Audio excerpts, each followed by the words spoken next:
Judy Bloom's Freckle Juice. Chapter 1. Andrew Marcus wanted freckles. Nicky Lane had freckles. He had about 1,000,000 of them. They covered his face, his ears, and the back of his neck. Andrew didn't have any freckles. He had 2 warts on his finger, but they didn't do him any good at all. If he had freckles like Nicky, his mother would never know if his neck was dirty. So he wouldn't have to wash, and then he'd never be late for school. Andrew had plenty of time to look at Nicky's freckles. He sat right behind him in class. Once, he even tried to count them. But when he got to 86, Miss Kelly called, "Andrew, are you paying attention?" "Yes, Miss Kelly," Andrew said.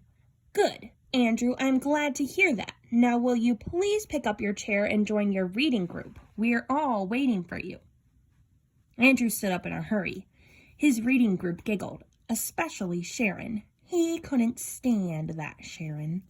She thought she knew everything. He picked up his chair and carried it to the corner where his reading group sat. "You may begin, Andrew," Miss Kelly said. "Page 64. Andrew turned the pages in his book. 64. He couldn't find it. The pages stuck together. Why did Miss Kelly have to pick him? Everybody else already had their books open to the right page. Sharon kept giggling. She covered her mouth to keep in the noise, but Andrew knew what was going on. He finally found page 64, right where it was supposed to be, between pages 63 and 65. If he had his own freckles, he wouldn't have to count Nicky Lane's. Then he'd hear Miss Kelly when she called reading groups, and nobody would laugh at him. Later, when the bell rang, Andrew poked Nicky Lane.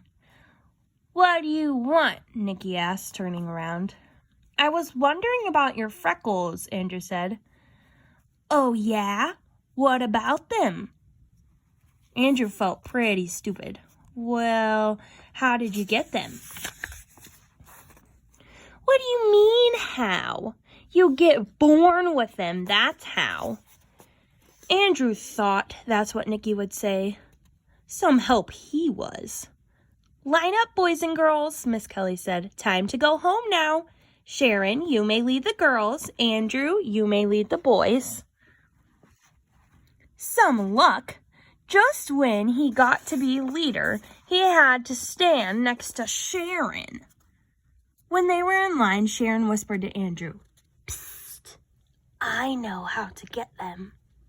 "How to get what?" Andrew asked. "Freckles," Sharon said. "Who asked you?" "I heard you ask Nicky about his." Sharon ran her tongue along her teeth. She was always doing that. "Do you want to know how to get them?" Sharon asked. "Maybe," Andrew told her. "It'll cost you 50 cents. I have a secret recipe for freckle juice," Sharon whispered. "A secret recipe?"